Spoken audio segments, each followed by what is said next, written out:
87 కేసులు డిటెక్ట్ చేసి ఛేదించి 83 మంది అఫెండర్స్ని అరెస్ట్ చేసి 1,95,293 రూపాయల విలువైన వస్తువులు రికవర్ చేసి ఇప్పుడు రిటర్న్ చేయడం జరుగుతున్నది.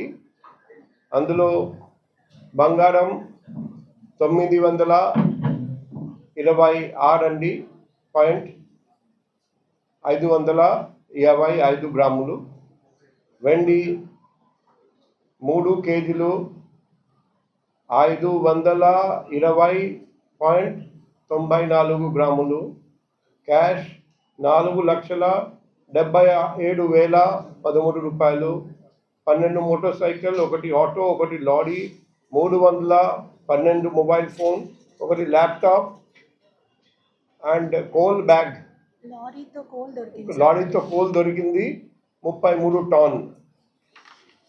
సో ఈ రికవరీ చూస్తే maximum recovery Gajuwaka police station, crime police station 23,77,500 రూపాయలు.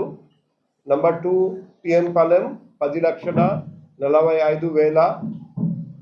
మూడోది 3 టౌన్ 8,22,000 రూపాయలు విలువైన సామానులు వాళ్ళు రికవర్ చేశారు. అండ్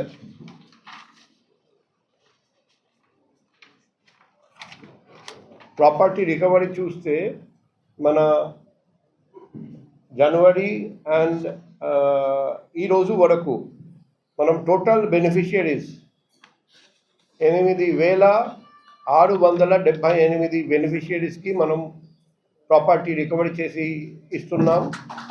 టోటల్ ప్రాపర్టీ రికవర్ చేసాము 20,93 లక్షల రూపాయలు.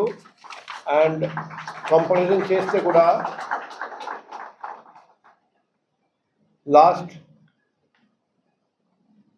సెప్టెంబర్ నుండి చూస్తే సెప్టెంబర్ 1,10,00,000, అక్టోబర్ 1,12,00,000, 3,000, నవంబర్ 1,01,00,000, డిసెంబర్ 1,07,00,000, జనవరి 1,02,00,000, ఫిబ్రవరి 1,12,00,000, 1,000 రూపాయలు. ఈసారి లాస్ట్ 6 months కంటే ఎక్కువ అమౌంట్ 1,12,99,000 రూపాయలు, ఆల్మోస్ట్ 1,13,00,000. సో ఈ మంచి పని చేసిన డీసీపీ క్రైమ్స్, ఏసీపీ క్రైమ్స్, క్రైమ్లో వింగ్లో పనిచేస్తున్న ఇన్స్పెక్టర్స్, సబ్ ఇన్స్పెక్టర్స్, ఏఎస్ఐస్,